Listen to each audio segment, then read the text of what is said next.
Salve nação rubro-negra, tudo certo com vocês? Thiagão chegando para mais um vídeo aqui, mais um react do seu canal Rubro Negro SP, diretamente de Ribeirão Preto, trazendo aí um vídeo do Mauro dando aula aí novamente, falando de Flamengo. Vamos ver o que o Maurão tá falando do Flamengo aí nesse vídeo. Não assisti ainda também, mas vamos tá vendo aí junto, beleza? Deixa o like aí, se inscreve no canal e tamo junto. Ó, vou perguntar até pro Mauro também, né, que acompanha muito também o futebol argentino. Rossi é goleiro para ser titular? E outra, Luiz Araújo. Vai chegar hoje no Rio de Janeiro, nona contratação mais cara da história do futebol brasileiro. E a sétima maior dentro do Flamengo. O atleta de 27 anos foi comprado por 9 milhões de euros, 48 milhões de reais, tá? É também um jogador para chegar e mudar e ser titular do Flamengo? Foi pedido do Sampaoli, não foi? Foi, né? Foi, é o ponta direita que eles queriam. Tentaram o Ângelo, não fechou com o Santista, contrataram esse rapaz. O Flamengo já tinha tentado ele antes até do São Paulo chegar. A tendência é que seja utilizado também bastante. E o Rossi, assim, cara, o cara foi goleiro do Boca, pode ser goleiro de qualquer time da América do Sul. Se é goleiro do Boca Juniors, você joga qualquer time. Quem joga no Boca, joga no Flamengo, joga no Corinthians, joga onde for. Não tem essa. Agora, Mas claro, ele foi bom goleiro no Boca, regular. a torcida adorava ele. Muito tempo, né? Por muito tempo, né, mano? Ele é um goleiro de muita personalidade, é um cara de jogo grande, né? É um cara que não vai tremer, pegador de pênalti, não é brilhante com os pés, de fato, como o Santos também não é, mas é um goleiro que chega com um certo peso, né? A torcida não queria que ele saísse, depois houve uma animosidade, porque o contrato foi chegando no final. O Riquelme o Riquelme faz o que ele quer, teve essa festa agora, a despedida dele, o Riquelme é dono do negócio lá. Então pouca gente questiona o Riquelme, mas ele toma decisões meio controversas. O Pavon saiu assim, o Boca já perdeu os jogadores por conta de uma certa intransigência do Riquelme. Ele fica pé da vida, rompe. Briga com todo mundo, né? Briga e dane-se. Aí o que aconteceu? O Rossi ficou um tempo ali se aproximando do final do contrato. E não renovava. Nesse intervalo de tempo, né, o Flamengo jogou a carta para ele, ó. Lógico, via a gente quer o goleiro. Tá no final de contrato e tal. Pô, mas como é que vai ser? Começa aquela conversa. A gente pode pagar tanto para você. Aqui paga-se muito mais do que na Argentina. Ainda mais do jeito que vai o câmbio lá, câmbio blue, câmbio que for lá, a moeda se desvaloriza a cada segundo. Tanto que os contratos muitas vezes são todos feitos em dólar. Lá você vai comprar um carro em dólar, vai comprar uma casa em dólar. Nada é em peso, porque não tem como. Você vai comprar um carro hoje, o cara dá um preço. Você vai pensar, vou almoçar, na volta do almoço eu vejo. Aí você volta na loja, não, já aumentou o preço. Como? Não, quando você almoçava, é sério. Mas é mesmo. Sem zoeira, é exatamente assim. Então tudo é dolarizado. Então é complexa a coisa. E claro, os contratos de publicidade, muitas coisas não são em dólar. Então os clubes sofrem bastante com isso. O ingresso é em peso, o cara compra o ingresso na moeda local. Então, criou essa situação. Quando o Flamengo seduziu, digamos, o goleiro, né? E aí ele também não quis mais. Aí o que eu falei com os colegas da imprensa argentina, aí alguns que são bem assim, pró-Riquelme, não, porque o Román ofereceu uma proposta, maior salário do futebol argentino para ele. Eu falei, pô, ofereceu maior salário? Eu duvidei, né? Eu falei, peraí, isso aí é a história que estão dizendo para jogar o goleiro contra a torcida, porque ele não vai ficar. O Riquelme meio que comeu bola, porque demorou a renovar, e aí o Flamengo tentou fazer um acordo para liberá-lo logo e pagar uma grana para o Boca. Os dirigentes foram lá até a Argentina, tiveram lá até fazendo... Qual foi a outra negociação? Foi fechar com o Rossi, isso. Na época até se falava muito lá do colombiano do River Plate lá, o Quinteiro, que acabou não vindo. Que é o gordinho lá, isso. Os dirigentes estavam lá na Argentina e foram tentar conversar com o Riquelme. O Riquelme não recebeu, não estava em Buenos Aires. Eu lembro que eles não... No recado que ele mandou para os seus interlocutores, ele falou assim, olha, eu estou com meus filhos aqui, tudo, não vou. Cara, peraí, então você manda alguém, faz uma videoconferência, né, telefone. Ele não falou com os caras. Aí os caras pegaram a malinha, voltaram para o Brasil e o Rossi assinou um pré-contrato. E aí o Rossi ficou queimado no Boca, né, que a torcida fica com o Riquelme, claro. E ele foi emprestado lá para o time do Cristiano Ronaldo da Arábia Saudita, agora vai chegar. Ele não estava jogando regularmente lá, então deve estar meio fora de forma. Agora foi um negócio de oportunidade. O Flamengo pegou um goleiro do Boca sem pagar multa, pô. Vai pagar o salário, luvas e tal, mas não pagou multa rescisória. Agora, se ele vai fazer sucesso ou não é outra história. Agora é um goleiro maduro, de personalidade, um goleiro... O cara que joga no Boca, joga no Flamengo, joga em qualquer lugar. Então está contratando um goleiro do All Boys, né? Um time menor, que pode ser até bom, mas de repente chega num clube grande e é diferente. Eu acho que foi uma tentativa interessante. E se estabelece aí uma disputa. O Flamengo ficou muito tempo sem goleiro, né? O Flamengo não tinha goleiro. O Flamengo perdeu a Copa do Brasil para o Cruzeiro, não tinha goleiro. Muralha, Thiago, né? Hugo, depois o Hugo. É o Lula e o Diego Alves. A última aqui, os dois estão muito O último goleiro que o Flamengo teve foi o Diego Alves, mas no final já não era mais um goleiro tão confiável, assim, né? O Santos no Flamengo não se firmou até hoje. O Matheus ainda é um garoto, quer dizer, é um goleiro experiente. Eu acho que foi uma contratação interessante. Eu não acho que ele vai entrar direto, acho que vai treinar, o São Paulo vai observar e em algum momento vai colocar algum jogo, vai depender muito lá do dia a dia. Eu acho que ele está prestigiando bem o garoto, né? Que no domingo até falhou num dos gols do Santos, né? Acho que ele já bateu mal aquela bola. A primeira falha que ele comete aí nesses jogos, compensação contra o Bragantino, não fosse ele, eram 7 ou 8-0. Agora, a partida que não pode ser esquecida, né? Tem gente querendo jogar para baixo do tapete, né? Já percebeu? Tem gente trabalhando para, não, aquilo foi um acidente. Tem uns coleguinhas aí que já estão tentando colocar para baixo do tapete.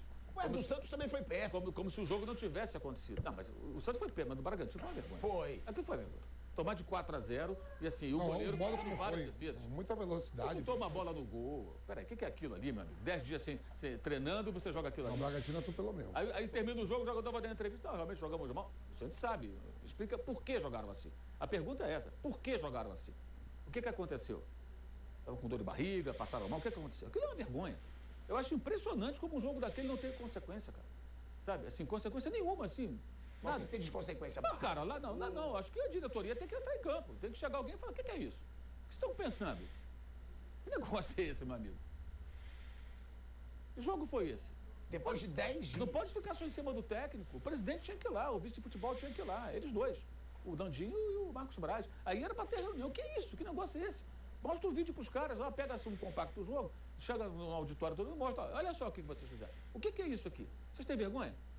Quem tem coragem de falar isso para jogador de futebol? Deveriam ter coragem, mas não tem. Então, e não só no Flamengo, não. Geralmente os dirigentes gostam de ser amigo do jogador e passar a mão na cabeça do jogador. Agora, a relação tem que ser profissional, cara. Salários altíssimos, você está vestindo uma camisa de um time importante, campeão da Libertadores. Os caras andam de voo fretado, CT de primeira linha, se alimentam bem, ganham bem, recebem em dia. O Flamengo não atrasa salário há mais de uma década. O que falta? Agradeço a mim, viu, Flamengo? Essa parte aí. O que falta? Agradeço a mim essa parte aí, Mauro. Falando sério. Eu sou responsável por isso. E os caras não querem Já que treinar. você tem essa capacidade de organizar financeiramente o clube, O Corinthians deveria organizar o Corinthians. Eu sabia que eu ia. Lógico. Não, lá nem aí não. Aí essa matemática. Lá nem você tá na jeito. Não, aí não. Aí não tem como. Essa semana, no domingo, quando eu saí aqui do programa, eu fui no aniversário de um amigo e tinha lá um vereador do Rio que ele é diretor lá do Flamengo. Ele me falou que tem um negócio do banco, que vão fazer um banco para a torcida do Flamengo, ligado ao BRB. Não, existe uma... Não tem um projeto mais ou menos assim? Ele estava me explicando, existe uma possibilidade de criar um banco digital em sociedade, Mas- BRB e o Flamengo. Um banco, ele estava me explicando isso. Existe essa possibilidade. Isso é um projeto que ainda não foi concluído. Se isso acontecer, o que se fala, o que se comenta... Assim, Ele estava me comentando isso, aí não vai ter grana para ninguém absurda, mais. Coisa de muito dinheiro, muito dinheiro. O que fala-se mas cara, eu em não bastidores é que se isso acontece, esse dinheiro seria utilizado para algum projeto, tipo fazer um estádio, e não para colocar no time de futebol. Que eu acho que é o óbvio. Se o time está forte, está bem, se você tem ainda a possibilidade de elevar o faturamento de forma tão abrupta, você tem que pegar essa grana e colocar em alguma coisa concreta, né? Não, ele falou isso para fazer isso. Que aí Ele seria estava fazer começando. o estádio. Eu falei já outras vezes. Ou você constrói o estádio, ou você vai chegar lá para o governo do estado um dia e falar assim, eu quero comprar o Maracanã. Como o Bayern de Munique comprou a Allianz Arena. Ele comprou. Aquilo foi construído com dinheiro público, depois de um plebiscito que a população de Munique aprovou a construção do estádio, que já tinha um estádio olímpico, da final da Copa de 74 e também das Olimpíadas de 72, né? Então, quando houve a discussão que a Copa ia ser dentro de alguns anos na Alemanha, eles discutiram lá. E aí aprovaram a construção de um novo estádio. Foi feito com dinheiro público, depois o estádio ia ser comprado pelo Bayern e pelo Munique em 1860. Só que o Munique em 1860 estava quebrado, foi para a terceira divisão, não conseguiu pagar, o Bayern ficou com o estádio para ele, pagando ao poder público ali. O Bayern tinha dinheiro na época, eu lembro que o Gerd Wenzel me contou essa história, tem tempo isso. Ele falou, o Bayern tem dinheiro em caixa para pagar o estádio à vista, se quiser. Mas como está financiado, está parcelado, não precisa, vai pagando parcelado. Mas o Bayern tinha grana para comprar à vista o estádio, se quisesse. Mas se isso for verdade, Claro que meu ninguém fala em vender o Maracanã. Eu estou falando, não é levar uma mata, não. Falando assim, compra. Quanto é? 1 bilhão? Né? É 1 bilhão? Compra. Parcela e compra. Vitor, vamos lá. Taqueirão. Manda. Meu, manda a fatura. Ó o Coringão. Manda a fatura. Ouviu o Mauro. Manda a fatura aqui, bomba. Taqueirão. Então Pode, constrói o estádio. mas é do povo, pô. Então constrói o estádio. Eles não privatizaram o Maracanã e não entregaram lá para o Odebrecht? Não privatizaram? Então vende e bota dinheiro em caixa. Dinheiro para fazer escola, hospital, para aquilo que a população precisa. E não é estádio de futebol. O estádio de futebol não tem que ser feito por poder público. Eu falei do exemplo da Alemanha, mas é outra civilização, né, gente? É outra sociedade. Primeiro que sobra dinheiro, a Baviera é a região mais rica da Alemanha, que é a maior economia da Europa, é outro patamar, é completamente diferente. Aí eles vão, tem grana para construir um estádio, a cidade tem tudo, você anda por Munique, você vê, pô, a cidade é absurda, pô, tem tudo, não falta nada. Lá não tem valão, gente morando em favela, pessoas que passam fome, não passa nada disso. Lá todo mundo vive bem. É outro planeta. Então os caras têm condições de fazer isso. E ainda assim o clube foi lá e pagou. Quando eu falo isso, não é, fica bem claro, não é favorecer Flamengo, não. O Flamengo e o Fluminense não usam o estádio. Então fala, o preço do estádio é tanto. A condição de pagamento é essa, tem condição, compra, não tem, não compra. Ou então você pega e fala, vou construir meu estádio, compra um terreno e constrói. Isso se esse dinheiro entrar, isso é um projeto lá, junto com o banco. Tipo o Mineirão agora, o Mineirão também. Vai ficar o Atlético construir seu estádio. O Independência está lá. O Mineirão vai virar o Cruzeiro não está jogando no Independência. É aquele negócio que tem esse tipo de poder, que é o Mineirão, por exemplo, e o Maracanã, e nunca... É político que cuida, lógico. Mas nunca passou pela cabeça que se o locatário for embora, não vai ter o que fazer com aquele elefante branco. Isso vale para o Mineirão, né, que vai sofrer muito, né, e vale muito para o Maracanã. Sim. A gente já falou aqui, quando estava essa briga dos 3 clubes querendo jogar todo mundo lá e tal, a gente falou, olha, se o Flamengo construir o estádio... O Vasco não pediu para jogar lá ontem, né? Foi jogar na Ilha do Governador. Tá. Podia ter jogado ontem no Maracanã, né? Não gosta tanto de jogar no Maracanã? Ontem não queria, né? Não, é sério? Joga sem público no Maracanã, o Vasco não foi. Ontem não era jogo maracanável, como eles falam. É brincadeira isso também, né? Então... É brincadeira, né? Quer dizer, se o Flamengo construir o estádio dele 2, 3 anos, é o que leva numa construção que tem grana, né? Para construir um estádio, se acontecer isso, dentro de 3 anos, aquilo vai ter um sério problema. Porque o grande locatário é o Flamengo. Os outros, com todo respeito, eles não são... Aconteceu com o Pacaembu e o Corinthians, né? Entendeu? Sim. Quer dizer, o Corinthians foi embora, o Pacaembu tem que criar uma outra alternativa. Fez a licitação, vai fazer uma coisa diferente. Tudo bem. Mas é diferente também o tamanho do Pacaembu, a cidade, onde fica localizado. Tem uma séria diferença. No caso do Maracanã, realmente, quando o Flamengo for embora, se conseguir construir o estádio dele, vai ser um problemaço. Eu acho que, é claro que quem resolve é igual gestão de clube. Dane-se. Daqui 5 anos o Mauro César, que é o governador. Não sou mais eu governador, e o Mauro que segura essa bucha. Eu sei que é assim, mas friamente é um pipinaço. Porque o que custa... Nossa. Porque o Flamengo, se tem cabeça de gestão boa, ele vai ser o dono. Mas quando ele não for usar, ele vai ceder. É igual o avião aí da dona Leila. Mas mais ou menos, né, Wander? Porque também tem essa situação no gramado. Aí o gramado fica ruim. Não, mas ele vai ceder. Ele dá para ceder. Ele vai administrar. Ele não vai fazer uma festa, uma farra do boi. Mas eu acho que será melhor administrado. Entendeu? Porque hoje não é bem administrado. O Maracanã, há alguns anos, quando ele era administrado lá pelo consórcio, né? O Maracanã estava cheio de problemas. Quem consertou foi o Flamengo. O Flamengo trocou refletor, o Flamengo trocou gramado, o Flamengo consertou cadeira. O Flamengo tem que fazer obras, quando ele assumiu o estádio a primeira vez, foi em caráter provisório, emergenciais para o estádio poder funcionar. Aí depois vieram as licitações provisórias, o Flamengo e o Fluminense vêm a reboque, vêm junto, né? Os dois juntos.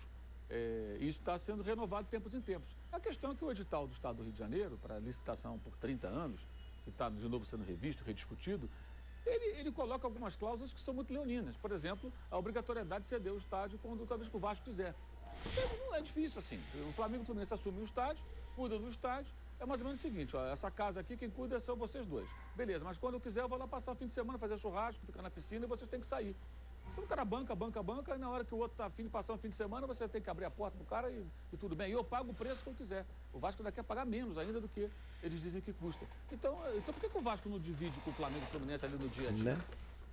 Ele quer entrar na boa, que eu falei. Ontem não quis jogar lá no Maracanã.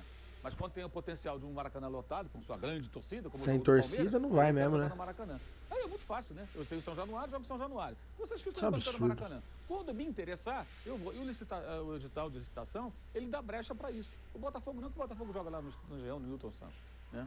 E é uma outra história também que pouco se fala. É outro estado também erguido com dinheiro público que virou uma propriedade privada sem maiores discussões. Então acho que assim, o edital, ele é muito ruim. é muito ruim. Quer dizer, vai viver sempre esse problema de gramado, ter que se curvar ali a certas situações por conta da política. Porque quem faz o edital, ele pensa, o Vasco tem muitos torcedores. Torcedores são eleitores. Eu não posso comprar essa briga com a torcida do Vasco. Né? Então eu tenho que ficar fazendo média com todo mundo. Por isso que eu digo, a solução seria um dia colocar um preço real daquilo, uma avaliação real, feita não por canetada, mas profissional, e definir quem quer comprar Maracanã. Bota uma placa aqui, vende-se. Quem quer comprar? Se uma empresa quiser comprar, explorar, que faça, que explore, que alugue para os clubes, porque não tem condição mais de ficar ali. E esse dinheiro tem que reverter para o Estado. Isso seria o correto. Porque até hoje o quê? Ele vira o estádio uma massa de manobra para politicagem. Isso é politicagem. Sem contar os canapés e salgadinhos. Tem isso também. O governo do estado coloca lá no edital que tem que dar não sei quantos camarotes, cadeiras, estacionamentos, vagas para automóveis, canapés e salgadinhos. Pô, acho que eu vou alugar pro meu aniversário. Coisa maravilhosa, né? Quer dizer, porra, é brincadeira, né? Ô, Mauro, deixa eu te perguntar. Calma aí, antes de você perguntar, a gente vai para um break na Rádio Jovem Pan. Seguimos no YouTube. Bom, galera, é isso aí. É o vídeo que a gente ia reagir juntos aqui. Bom, ele falou algumas coisas importantes aí, né? Principalmente sobre as contratações do Flamengo, né? O Luiz Araújo já desembarcou, né? O Rossi também já chegou. E agora, pelo que eu li de notícias agora pelo período da manhã, é que o Flamengo já está vendo a possibilidade de fazer uma proposta pro Claudinho, já que o De La Cruz não vem mais, né? E